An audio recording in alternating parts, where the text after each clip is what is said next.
हमेशा आता हूँ क्योंकि मुझे पता है कि जिस पत्रकारिता की बात हम करते हैं और जिस पत्रकारिता के नाम पे मेरा स्वागत हुआ है, मेरे नाम पे एक शेर पढ़ा गया है, ये सब इसलिए है कि मैं भी ग्रामीण पत्रकारिता से उठ के मुंबई दिल्ली गया हूँ। लेकिन मैंने मेरी वो आदत कहो या वो जो मेरा विरासत है जो गांव ने मुझे दी थी, जो छोटे शहरों ने मुझे दी थी, मैं अभी भी भूला नहीं हूँ। इसलिए मैं कुछ और नहीं कर रहा हूँ। बड़ा ताज्जुब है कितना बुरा समय आया है इस देश में। एक पत्रकारिता करने वाला आदमी सेलिब्रिटी होता है, तो पत्रकारिता करता हूँ तो कोई बहुत बड़ा तीर नहीं मारता। जिस काम के लिए मैंने प्रोफेशन जो लिया है, यदि मैं वही कर रहा हूँ, उससे ही ईमानदारी से कर रहा हूँ, तो मैं सेलिब्रिटी बनता हूँ। तो आप समझ जाइए पत्रकारिता के कितने बुरे दिन आ गए। और ये बुरे दिन इसलिए नहीं आए, मैं कभी भी पत्रकारों को, कई बार लोग कहते हैं कि चैनल में ऐसा बोलते हैं वैसा बोलते हैं, मैं कहता हूँ मजबूरियां हैं। मजबूरियां हैं क्योंकि कोई भी पत्रकार सिर्फ कोई जज्बा लेके नहीं होता, उसका परिवार भी होता है, उसको परिवार पालना भी होता है, नौकरी भी होती है। आप चैनल में काम करते हो तो वो चैनल वैसा नहीं था। मैं जब एबीपी पे आया करता था तो एबीपी वैसा नहीं था। तो जो एबीपी में लोग ज्वाइन किए, उन्होंने अपना घर खरीदा, उसकी इंस्टॉलमेंट चालू हो गए, गाड़ी खरीदी, उसकी इंस्टॉलमेंट चालू हो गए, बहन की शादी करनी है, माता पिता का इलाज करना है, छोटे भाइयों की पढ़ाई है, सब बोझ लेके बड़ी उम्मीद के साथ वो चैनल में आता है। मालिक बिक जाता है, वो बेचारा क्या करेगा? वो नौकरी छोड़ के बाहर नहीं आता क्योंकि उसने जरूरतें बड़ी बना ली। अब ये बात मुझसे भी लागू हो सकती है, लेकिन मुझे पता था कि कहीं ना कहीं पत्रकारिता में यदि आप बने रहें तो आपको, यदि आपकी स्वतंत्रता बनाए रखनी होगी, पत्रकारिता को जिंदा करना होगा, तो आपकी जरूरतें कम होनी चाहिए। आज 35 साल हो गया, मुझसे जूनियर लोगों के घर है, लेकिन मैं आज भी किराए के घर में रहता हूँ। लोगों के पास बड़ी बड़ी गाड़ियां हैं, लेकिन मेरी जो छोटी गाड़ी है, मैं कभी इंस्टॉलमेंट पे विश्वास ही नहीं किया, क्योंकि मुझे डर लगता है कि आज मेरे पास पैसा है, कल आएगा कि नहीं आएगा, कल मैं बाहर रहूंगा कि नहीं रहूंगा, कल मैं जेल में रहूंगा या कहाँ रहूंगा। इसलिए मैंने अपनी जरूरतें बहुत कम रखी, और जब जरूरतें कम रखी तो फिर आदमी निडर होता है। जब आदमी निडर होता है तो मेरे से बहुत अच्छे पत्रकार, अच्छा बोलने वाले, अच्छा लिखने वाले इस जौनपुर में, इसकी मैं गारंटी देता हूँ। फर्क इतना है कि कुछ मजबूरियां उधर है, मेरे पास जो मजबूरियां थी मैंने उससे निजात पा लिया। और फिर एक बार मैं हमेशा कहता हूं, जो लोग आपको डराते हैं वो सबसे डरपोक है, इसलिए आपको डराने का प्रयास करते हैं। और मैंने कई जगह पे, मैंने कई भाषणों में उदाहरण भी दिया, क्योंकि एक पत्रकार होने के नाते उसके संबंध सभी जगह पे होते हैं। आपके अंडरवर्ल्ड के लोग भी आपके जान पहचान के होते हैं, आपके दलाल लोग भी आपके जान पहचान के होते हैं, नंबर 1 का नंबर 2 का काम करने वाले सब लोग आपके जान पहचान के होते हैं, क्योंकि खबरें वहीं से निकलती है। बहुत ईमानदार आदमी के पास बैठोगे तो आपको डेवलपमेंटल स्टोरीज मिलेगी। नंबर 2 का काम उसी से मिलेगा जो रिश्वत खाता है, वही बताएगा कि फला साहब ने पैसा लेके ये फाइल पास की, और खबर वही बनती है। तो आपको सबके पास रखना पड़ता है। मैं मुंबई में गया था, मुंबई में एक बहुत बड़ा, जिसको आप बाहुबली कहते हैं, मुंबई में उसको डॉन कहते हैं, वो उस शादी में मिला, मुझे बोला कि मैं आपका फैन हूँ, आप मुझे जानते हैं? मैंने बोला हाँ, मैं आपके नाम से जानता हूँ, 1-2 बार कहीं देखा भी है। बोले आज खाना हमारे साथ खाइए आप। तो साथ में 2-3 लोग थे, बोले चलो चलो। मैंने बोला चलो, डरना क्या इस बात का। हम उनके साथ खाना खाने गए। मुलुंड करके एक एरिया है, वह उन्होंने किसी रेस्टोरेंट में फोन कर दिया कि हम खाना खाने आ रहे हैं। अब रेस्टोरेंट वाला बेचारा, वेटर गाली दे रहे होंगे, रात को 12-12:30 बजे पहुंचे, पूरा रेस्टोरेंट खाली करवा दिया उसने। ये भाई लोग सब बैठे टेबल पे, क्या खाएंगे, ये ऑर्डर करो, वो ऑर्डर करो, और मुझे आपका ये अच्छा लगता है, कभी आप हमारे घर आइए, मैं वहां रहता हूँ, वहां सब बातें चलती रही। मेरे साथ एक फिल्म एक्टर, प्रोड्यूसर, डायरेक्टर भी फंसा हुआ था, मराठी था बेचारा। वो धीरे से कहे कि मुझे अहमदाबाद सुबह फ्लाइट पे जाना है। बोले पहुंचा देंगे आपको, चिंता ना करो। बात होती रही। रात को 1-1:30 का समय होगा, सब शांत था। अब उस भाई के लिए मेरे पास और तो कुछ बताने का था नहीं, ना पूछने का था कि भाई बताओ घर कैसा खाली करवाते हैं, मर्डर कैसा करवाते हैं, ये तो मुझे कुछ जानना नहीं था। हमने खाना खा के सोचा कि खाना खाने के बाद खत्म हो जाए, वो चले जाए, हम अपने चले जाए। इतने में सब शांत था, खाना खा रहे थे। मेरे हाथ से एक चम्मच नीचे गिरा, चम्मच की आवाज ठन करके उस रात के अंधेरे में हो गई। वो भाई इतने जोर से उठा कि उसकी चेयर पीछे खिसक गई। 3-4 उसके जितने भी चमचे थे वो सब इधर उधर देखने लगे, कौन है, क्या हो गया, क्या हो गया। तो मैंने बोला क्या हो गया, इधर आवाज, मैंने चम्मच गिर गया। अरे क्या तुम चम्मच गिराता है रात को? क्योंकि वो 24 घंटे डर रहा है कि उसको कोई मारेगा। तब मुझे हंसी आई कि इसको लोग डॉन कहते हैं। एक चम्मच गिरने से डर गया, उससे तो ज्यादा ताकतवर मैं हूं। तो जिस दिन आपने ये गांठ बांध ली कि आपको जो डराता है वो सबसे बड़ा डरपोक है, और यदि आपको वो डरा रहा तो आप ताकतवर हो, इसीलिए आपको डराने का प्रयास कर रहा है। वो आपसे डर रहा है इसलिए आपको ऊपर वो मैसेज भेज रहा है। जिस दिन आप ये बात बांध लोगे उस दिन आपको कोई डरने की बात नहीं है, कोई पत्रकारिता में रोक नहीं होता। कई बातें हैं, कई चीजें हैं, कई बातें करनी है, क्योंकि आप मेरे अपने हो। या मैं कोई ज्ञान देने नहीं आया या भाषण देने नहीं आया। वर्तमान स्थिति पत्रकारिता की बहुत बुरी है, और ये बुरी इसलिए भी है, इसमें हम भी कुछ जिम्मेदार हैं। क्योंकि कई होता यह है कि जब मालिक चार्ज ट्रांसफर करने के लिए बोलता है, दिल्ली के एक ब्यूरो चीफ को, हमारे मित्र थे एक अखबार में हिंदी के, वो मालिक उसको कह रहा था कि भाई रामविलास पासवान जी मंत्री थे कम्युनिकेशन में। वो मालिक बार बार कहे कि अरे भाई बताओ, वो हमारे वो 3 ट्रांसफर बोले वो हुए नहीं। उसने भी जाके 3 ट्रांसफर करवा दिए। रामविलास मिले मालिक से, तो उसको बोले कि आपके 5 ट्रांसफर हमने कर दिए। तो मालिक ने ब्यूरो चीफ को बोला हमने तो 3 ही दिए थे। बोले भाई साहब 2 मेरे भी थे, जब मैं आपके 3 करवाऊं तो 2 मेरे भी करने दो। जब 3 के पैसे आप कमा रहे हो तो 2 के मुझे भी कमाने दो, क्योंकि चक्कर तो मैं काट रहा हूं। तो ये अक्सर होता है, यदि मालिक भ्रष्ट हो तो फिर नीचे भी आदमी थोड़ा बहुत हाथ करता है। मेरा सौभाग्य रहा कि मुझे मालिक अच्छे मिले शुरुआती दौर में। अब तो कोई मालिक है नहीं, क्योंकि कोई रखना नहीं चाहता, तो हमने अपनी खुद की दुकान शुरू की। देखो कहाँ तक चलती है, कहाँ तक लोगों का प्यार मिलता है। लेकिन आज के डेट में हमें सिर्फ पत्रकारिता, मैं बार बार कहता हूं कि पत्रकारिता का एक पेशा है, एक डॉक्टर का पेशा है, एक शिक्षक का पेशा है, और एक जवान का पेशा है। ये मात्र पेशा नहीं है, इसमें एक सामाजिक दायित्व का एक बोझ है।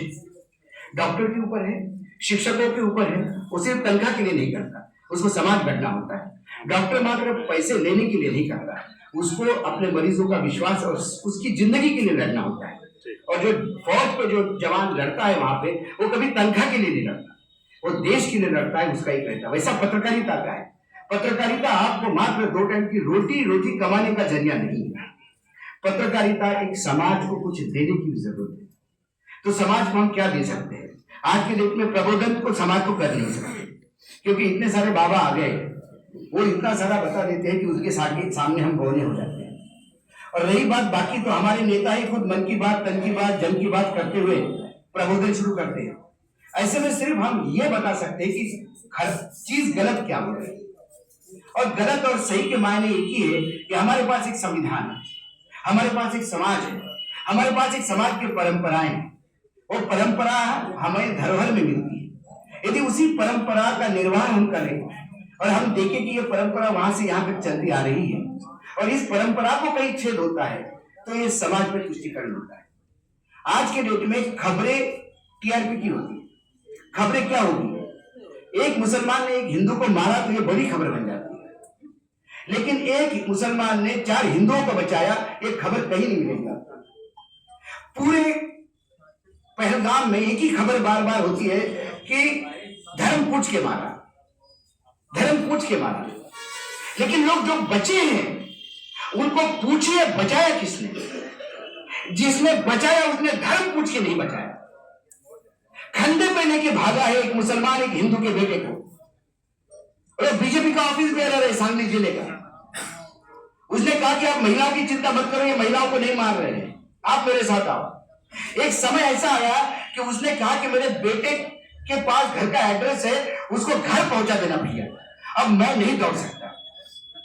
तो उस मुसलमान ने उसका हाथ पकड़ा, बोला मैं बेटे पे खंडे पे रखा, और उसका हाथ पकड़ के घसीटते हुए अपने घर ले जाके उसको घर में बंद कर दिया कि मेरे घर में आप 2 दिन रहिए, बिल्कुल चुपचाप रहिए, आप चिंता मत करिए, आप अपने घर में बात करके बता दीजिए कि आप, मैं आपको पहुंचाता हूं। कई लोग ऐसे कि मुसलमानों ने पैसा देकर उनको घर पहुंचाया। ये खबरें क्यों नहीं आती? ये खबरें खबरें क्यों नहीं आती? क्या इसका टीआरपी नहीं होता? होना चाहिए। कैराना के बारे में, इसी उत्तर प्रदेश का कैराना है ना, कैराना के बारे में बोला गया था कि मिनी पाकिस्तान है, यहाँ पे लोग पलायन कर रहे हैं, बहुत सारी बातें। एक चुनाव में अमित शाह जी ने प्रचार वहां से शुरू किया, घर घर जाके, कि बीजेपी आएगी तो यहाँ पे अभी मैं होने दे रहा, कुछ नहीं होने दूंगा। मैं खुद कैराना गया, मैंने बोला ये सुनने के बजाय एक बार जाना चाहिए। वहां जाके देखा तो कोई बात करने को तैयार नहीं साहब। तो मैंने एक पत्रकार को फोन किया देहरादून, मैंने बोला यार किसी को बोलो, तो उसने कहा कि यहाँ एक व्यापारी संगठन है, उसका अध्यक्ष है अग्रवाल, उससे बात करें। उसने फोन किया कि यार ये अच्छे आदमी, आप बात करो। मैं उनसे मिलने गया, वो बोला क्या बात करें आपसे, आप पत्रकारों ने नरक कर दिया हमारे कैराना का, आप लोगों ने हिंदू मुसलमान किया है, क्या बात करूं मैं आपसे। बोला कभी कैराना में आके रहिए आप, या 2 बार ईद मनती है और 2 बार दिवाली मनती है। तो मैंने बोला वो कैसे? बोले जब हमारी दिवाली मनती है तो मुसलमानों की भी दिवाली मनती है, उनके घर पे रोशनाई होती है। हमारे यहाँ लक्ष्मी पूजन होता है तो हमारे मुस्लिम बंधु हमारे लिए गिफ्ट लेके आते हैं कि इनकी यहाँ पूजा होगी तो मैं इनको बधाई दूं। और जब ईद होती है तो हमारे भी दुकानों पे रोशनी होती है और हम भी नए कपड़े पहन के उनके यहाँ ईद मुबारक करने जाते हैं। कोई हम अग्रवाल है, हमारे में कोई जैन है, कोई ब्राह्मण है, तो उनके यहाँ बिना लहसुन प्याज का खाना बनता है, क्योंकि कुछ बंधु हमारे ऐसे भी आएंगे। बोले खबर देने में तुमको शर्म आती है? बोले मैं यहाँ रहता हूँ कैराना में, मेरा गांव यहाँ से 5 किलोमीटर 10 किलोमीटर दूर है। उस गांव में 3 हिंदू परिवार है, बाकी सब मुसलमान परिवार है। एक मेरा अग्रवाल का परिवार है, एक परिवार यादव है और एक परिवार शेरू का।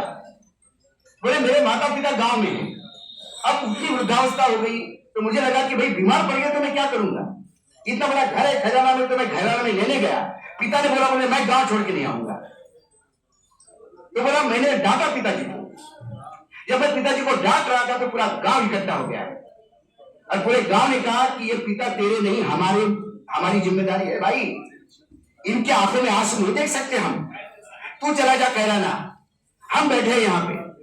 आज बोले मेरा पिता का पूरा गांव केयर करता है, सारा मुसलमान है, लिखोगे वानखेड़े जी आप, इसका खामियाजा क्या होता है? बोले मेरा बेटा 28 साल की उम्र हो गई थी, शादी नहीं हो रही थी, जब भी कोई रिश्ता करने जाओ कैराना बोलते थे, लोग हाथ ऊपर कर देते थे कि वो मुसलमानों का मिनी पाकिस्तान है, बेटी नहीं देंगे। बोले आखिर दिल्ली का एक रिश्ता था, हमने उनको कहा कि भाई साहब हमारा कैराना पाकिस्तान है कि नहीं है, ये आप एक बार आके देखो, आप देखो, आप चुपचाप आइए, बगैर बताए हमको होटल में रहिए, जब जाना हो हमको फोन करिएगा, होटल का बिल हम देंगे, चाहे रिश्ता हो ना हो। आप बोल दीजिए मिनी पाकिस्तान है तो ठीक, और आपको अच्छा लगा तो ठीक, चाहिए। 15 दिन बाद मुझे फोन आया कि आज रोका करना है शाम को, बेटी इसी गांव में देंगी, क्योंकि दिल्ली से ज्यादा सेफ हमारी बेटी खजाना में। यह खबर छापोगे वानखेड़े जी आप, ये नहीं खबर छापोगे, ये वस्तुस्थिति है। महाराष्ट्र के कोकर में एक गांव है, आप सब बहुत सारे मुस्लिम बंधु हैं यहाँ पे, आप मुझे बताइए कभी किसी ने दिवाली की नमाज सुनी है? शुक्राने की नमाज सुनी, ये नमाज वो नमाज, दिवाली की नमाज सुनी है आपने कभी? उस गांव में दिवाली की नमाज होती है, उस गांव में मुस्लिम परिवार मात्र 20-25 है, एक मस्जिद है। गांव में दिवाली होने के बाद, हमारे यहाँ लक्ष्मी पूजन होने के बाद फटाके आतिशबाजी शुरू हो जाती है। उस गांव में लक्ष्मी पूजन के बाद आतिशबाजी नहीं होती। लक्ष्मी पूजन होने के बाद पूरा गांव उस मस्जिद के पास आता है, मस्जिद में अंदर मुसलमान बंधु दिवाली की नमाज पढ़ते हैं, और नमाज खत्म होने के बाद जब बाहर आते हैं, गले मिलते, फिर आतिशबाजी चालू होती है। क्या ये खबर कोई छापने को तैयार है, बताने को तैयार है? ये खबरें हैं, ये खबरें होगी तो कौन मुसलमान यहाँ इनसिक्योर होगा? उसी कोकर की बात बताता हूँ, गणपति का एक हर साल त्योहार होता है गणपति का, और महाराष्ट्र में बहुत बड़े पैमाने पे होता है, 10 दिन के गणपति होते हैं। तो एक गांव में उन्होंने गणपति के लिए परमानेंट स्ट्रक्चर बना रखा था, टीन शेड, गणपति यही विराजमान होंगे। एक आंधी आई, टीन टप्पड़ उड़ के चले गए, गणपति आ गए। उन्हें पेड़ के नीचे एक टेम्पररी शामियाना करके, गांव में क्या होता है, किसी के यहाँ से साड़ी उठाई, किसी के यहाँ उठाया और बना के रखा। सामने मस्जिद थी, मस्जिद के मौलवी गए, बोले ये गणपति बापा बाहर क्यों है? बोला नहीं अभी वो टीन शेड, अभी टाइम भी नहीं हमारा। तो बोले ये इतनी मस्जिद का खाली पड़ी है क्या? गणपति वहां से उठ के मस्जिद में विराजमान हुए, 10 दिन गणपति की पूजा मस्जिद के अंदर हुई। कोई छापने को तैयार है? कोई दिखाने को तैयार है? ये सामाजिक दायित्व है। मैं बोलता हूँ बोलते हो गांव का नाम है, ले लो गांव का नाम, जाके देखो, लेकिन वहां जाके धमकाना मत, तलवारें मत काटना।